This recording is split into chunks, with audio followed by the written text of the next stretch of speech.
Three, four, five, six, seven, eight. Okay, hello. Okay, when I was a kid, I saw this movie on TV, or like part of a movie on TV, and it like scarred me for like years and years and years. I totally forgot to talk about this in the scary childhood memories video. Um, but I can't believe that was like a fucking year ago. I made that video. I swear to God, that was like a fucking year ago. I can't fucking believe it. Whatever. Anyways, so yeah, that video, uh, what was I gonna say? Right, so on TV one time, really long time ago, when I was like 6 or something, I saw this fucked up ass shit on TV, and it was like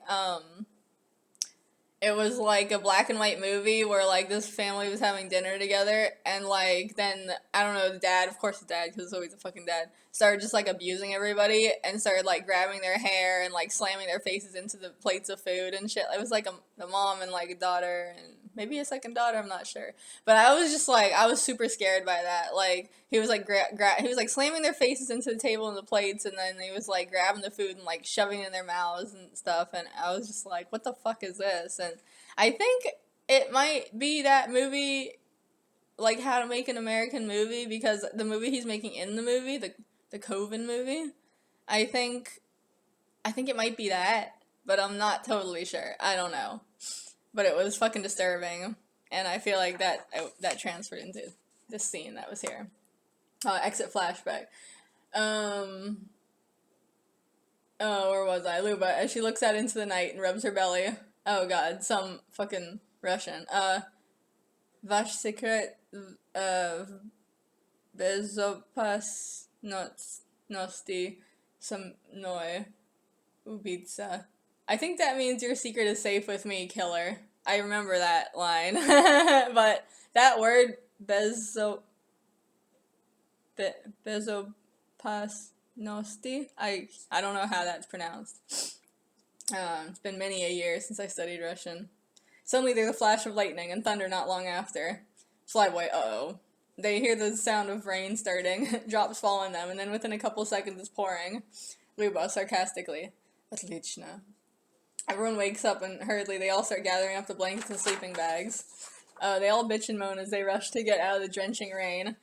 And pack themselves into the van like sardines. I mean, fuck the convertible, right? Everyone squishes in next to each other in the van, and they shut the door, all wet and uncomfortable and complaining like San Franciscans on a crowded minibus as the rain pours down outside. Ugh.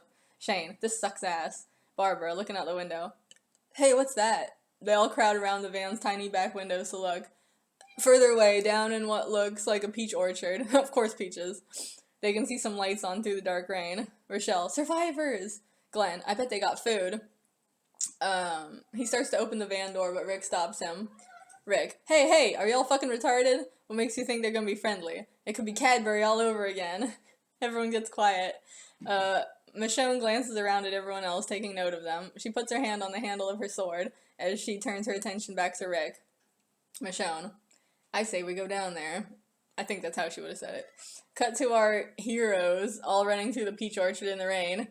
Following the sources of light up ahead, they can see that there's a cluster of some kind of huts or shacks built in amongst the trees, but the darkness and the storm don't let them see much detail. Suddenly they notice movement and realize there's other people besides them, running around frantically through the trees. Rick, hello, who's there? One of the other people answers back. Other, aka orchard person, frantic. What are you doing just standing there? Get to work! Collect the rainwater! Curly to herself. What the hell? Rick, we don't mean no harm. We just ain't from around here. The orchard people all halt abruptly. Very so. They stare at our heroes. Then they go racing into their huts like rabbits into their burrows, and all the doors slam shut one after the other. It's extremely silent, making the sound of rain seem all-encompassing. Carl, I don't think they like strangers. Rick, damn it, you know public relations was never my strongest point. Rochelle steps forward, giving him shit. Oh, really? I couldn't tell. Rick shoots her a glare. Get off my back, bitch. I didn't even want to come to these damn trees. I still say we should have stayed in the van. Rochelle slaps her hands on her hips, giving him an offended eye pop. Like this? Oh, so I'm a bitch now, huh? Can a bitch whip your ass like I can? Rick turns fully towards her, doing that sizing up thing. Bring it on. I'm a cop. Oh my god, that has such a different, like, connotation now. Rochelle posturing in return. You ain't nothing without a gun. Carl embarrassed. Oh my god, Dad, please don't. Rochelle, let's take this outside. Rick, we're already outside. Rochelle snatches off her earrings, of course. Rick yanks off his outer shirt. They run at each other and start grabbing, throwing punches, hitting, and shoving each other all around. Yeah, I can't narrate a damn fight scene to save my life. Rochelle is smaller but more savage. Rick is a little slower but not by much. He doesn't hold back either. I'm not good at describing fight scenes, but just look at World Star Hip Hop if you want an example. Is that even a site? Assuming that website still exists whenever you happen to be reading this. Oh my god, foresight. Anyways, everyone else rushes in to make a circle around them, all cheering them on, of course. Pretty soon they drag each other down in the mud and they're just rolling and slip-sliding around like a more violent version of femsploitation mud wrestling. Everyone else, fight, fight, fight, fight! Carl and Kyoko are the only ones standing back on the sidelines, just cringing quietly. Then all of a sudden, a big authoritative voice barks out from the darkness. Voice, freeze! That's not how we would have said it, but I don't want to, like, yell too loud, in case my neighbors. Everyone jumps, startled, and they actually freeze. The fight stops abruptly as Rochelle and Rick, both in a daze with bloody noses, look up to see what's going on. Our group of heroes finds themselves face to face with a whole bunch of government-issued military assault rifles, or whatever the fuck you call that shit. Our heroes realize that they're completely surrounded by an intimidating pack of soldiers, all dressed in camo and netting, effectively blending into the stormy night. It's like one of those things where once you see one, you start seeing all of them. Also, all the soldiers have bandanas tied around the bottom halves of their faces to hide their identities, and also make them look like old-fashioned bank robbers. That also has a different connotation now, from a cowboy movie. Lead soldier barking, "Put your hands behind your head and get down on the ground." See, this is the type of shit I don't really like to hear, but it's his character. Tyrone muttering to himself, "God damn it, I thought we ain't gotta deal with this shit no more." Everyone does what the soldier says, seeing as they don't want to fucking die. They all lay down in the mud, and he walks around them like a psychopath trying to decide which hostage to kill first. Which is funny because I think I was writing this part, because it's still near the beginning. I'm pretty sure I was writing this part before Negan came into the show. But Negan is exactly like that. Except I don't think Negan is ex-military. I don't know. My parents were kind of getting out of the show at that point. Where was I? Then he sees Rick and he stops. Lead soldier darkly. Well, well, look what we have here. How far down the law has fallen. Rick tilts his head to peer up at him like, we've met? Lead soldier to his squad. Take them into the tents, and save this one for me. He's mine. The lead soldier unties his bandana and takes it off his face. He grabs Rick and yanks him to his feet, using the bandana to blindfold him. Everything goes to black. The end of that chapter, of chapter 1. Let me scoot everything over. I'm worried these papers are gonna fall off the table. Jesus. Okay. Wait. Oh, I have multiple copies of this? Okay, that's gonna make it interesting. So in between every chapter, I gotta like... Oh my god, there's 3? Okay, maybe this wasn't the longest thing I've ever wrote. I have 3 copies of every chapter? Is that really necessary? And they're back to back, too. They're not, like, a whole story, and then a second whole story. It's, like, each chapter. Okay. Well, now on to episode 2, The Incredible Journey. Every millennial who likes animals should know that reference. Oh, yeah, I want to do a, parody of, that fucking vampire movie. What is it? Morbius? Even though I haven't watched it yet. But in my mind, it would be funny to parody it. And, I'm gonna change, Morbius' name to Otis. So that they can be Milo and Otis. That's like, everybody who's likes what I like will want to do that. Anyways, where was I? Okay, episode 2, The Incredible Journey.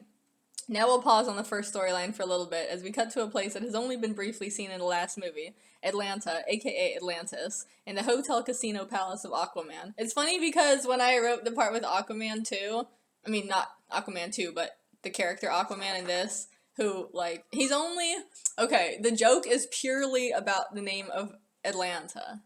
That's all. But then after, that was before, when I was originally writing it, you know, before typing it and everything like that.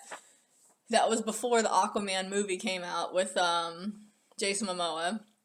So, like, now that has a different connotation, too. So many of these things have new connotations now, because, of course, now when people hear Aquaman, they instantly think you're talking about the superhero, because he's been brought back into the limelight and everything. But, yeah, originally it didn't have anything to do with, like, the actual superhero. It was just a joke based on, like, Atlanta. It's like Atlantis, you know. Anyways, whatever. And that's why he has, like aquatic themed, like, yeah, palace or whatever. Okay, where the fuck was I? At the hotel slash casino palace of Aquaman. Aquaman is sitting up on his velvet throne on top of the blackjack table, guarded by two big, fierce-looking women in mermaid outfits, each holding harpoons. Okay, I'm assuming that it's like they still, like, I'm assuming their legs are not in the fishtail. Like, I'm assuming they still have, like, capacity of their legs, you know? Because otherwise, I don't think you're a very effective warrior in a fishtail. But anyways, where was I? Okay. He's on top of the blackjack table, guarded by two big, fierce-looking women in mermaid outfits, each holding harpoons. It's funny because I kind of imagine it to be, like, you know, a mix between, like, African, like, warrior woman, like, traditional, like, outfits, but then also, like, with an aquatic theme, you know? I think that'd be badass. Around his throne, on fancy African-style patterned rugs, are his exotic pets, all sitting and laying around like cheetahs or tigers, you know, some shit like that you sometimes see royalty having in pictures. But instead of big cats, he has an assortment of attractive white and Asian men in their late 30s, early 40s, all dressed in business suits. That's a very specific, like, taste he has, but I kind of think it's funny when people have, like, really specific tastes. All dressed in business suits. All the pets look hella drugged up and out of it. And one of them, you guessed it, is the governor. His eye seems to have healed up since last time, and he's wearing his signature pirate patch over it. His hair is a little longer. He seems like he's been here for a little while. Aquaman, half talking to himself, half talking to the businessmen. Tomorrow we will travel to Savannah and sign a treaty with our allies there. One of his young chambermaids comes in with two bowls and puts them down on the floor for the pets. One of the bowls is full of water, the other is full of pills. The businessmen all come crawling to get it like cats to a saucer of milk. Aquaman watching them. My darlings. He lights a pipe. Then all of a sudden, interrupting their peaceful moment, the doors of the hotel slash casino are thrown open and one of Aquaman's knights comes hurrying in, supporting his comrade who's all bloody and limp. Aquaman, what's the meaning of this? Knight bows. Your Highness, I found him by the abandoned firehouse over on 42nd Street. The Night Phantom threatens to claim another of your scouts. The chambermaids come and hurry over with a sheet. They lay the bloody guy down on the sheet and quickly drag him out of the room. Aquaman, damn it, I can't afford to keep losing men. Why does this phantom insist on tormenting my kingdom? Perhaps he can be reasoned with. Perhaps some agreement can be reached. What are you doing, Chubb? You're unplugging my computer? Move, boy. Stop. Just because you want to do your trancing. Yeah, if you want to see something, if you don't know about bull terrier trancing, look it up. It's very funny and interesting. Where was I? Maybe some agreement can be reached. Mermaid guard number 1. What makes you believe all the attacks come from one man? Aquaman, my men have seen him. We nearly had him captured, but he's a slippery little beast. Getting darker in tone. He's an evil creature. He kills for sport, and he marks his bullets, so that I always know they're his. I guarantee you, when the maidens bring me the bullets from this victim, they too will have the mark of this animal. Mermaid guard number 2. What are we to do? Aquaman, thanks. Tonight, nothing. The hour is already too late. Get some rest, everyone. In the morning, we will discuss and decide. He claps his hands and gets up, gliding down off the throne gracefully and exiting the room. Everyone else dissipates too. The guards go over to the front door to spend the rest of the night guarding there. A different chambermaid comes out to collect the businessmen and lead them off to bed in their drugged stupor. The scene fades out.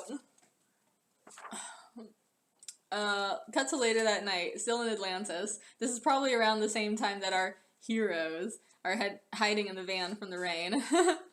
That's kind of interesting, connecting the two scenes. We find our scene in the upstairs room, in upstairs room. Chub, what are you doing, boy? No, don't knock my thing over. Move your paw like this.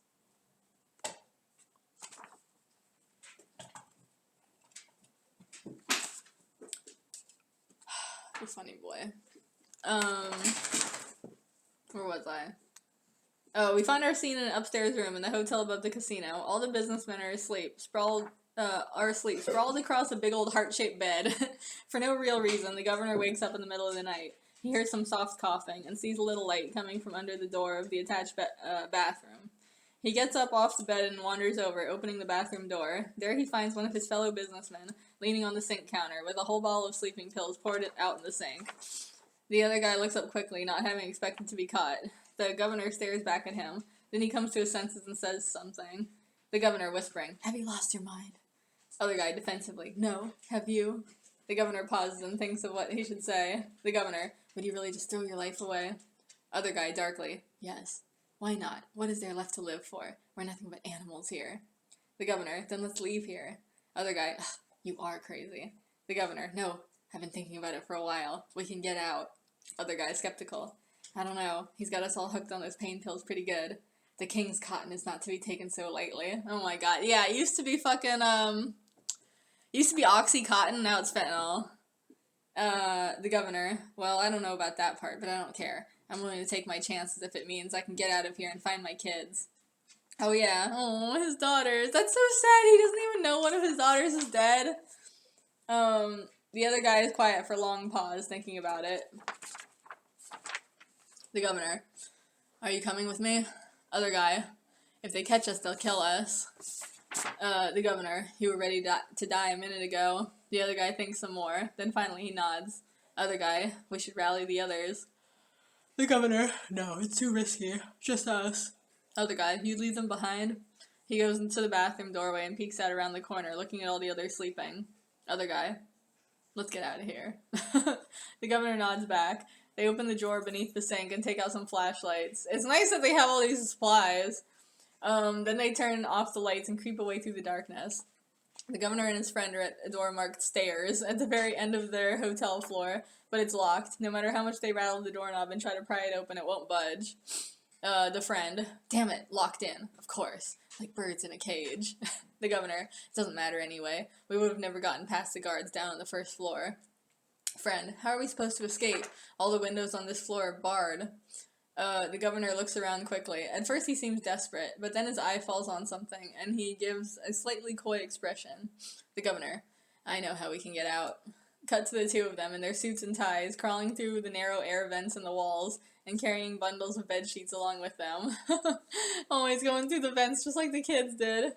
The governor, "Makes me feel like a kid again, playing 007. That's ironic, because I just said that. Friend, this tunnel gives me the creeps. Makes me think of lizards. Yeah, you think if you went through these tunnels, through these vents for real, they'd be, like, you know those clusters of daddy long legs? Those would be in there. They'd just be so dusty, like, extreme dust, like, you wouldn't really be able to go through, you know. Like, I remember in college one time, like, one of my well, it wasn't really my supervisor, but one of the supervisors for the building maintenance team, because that's the job I had at first, like, in college, he was, like, looking for somebody to, like, go underneath, like, this one building or whatever, through this little tiny door that was literally, like, a fucking tiny door, you know, like a dog door, kind of, and it was, like, in the bottom of the thing, like, under the stairs. He asked me, because he wasn't gonna force anyone to do it, he was, like, asking if people wanted to do it, and he went up to me, and he was like, I guess because I'm small, he was like, hey, do you want to go under the stairs? I thought he meant like a raised set of stairs that you just go underneath, like walk underneath. But then I was like, okay, and then he went and he like opened this tiny little door, and it's like literally like a cavern, like underneath, like the building, just like the tightest, tiniest little path that was like pitch black, and like I just see like all these daddy long legs like all bunched up around like the like edges of the door, and then like all these fucking cobwebs, and I'm just like, I'm good, like I'm good. But yeah, okay. Let me cut this off.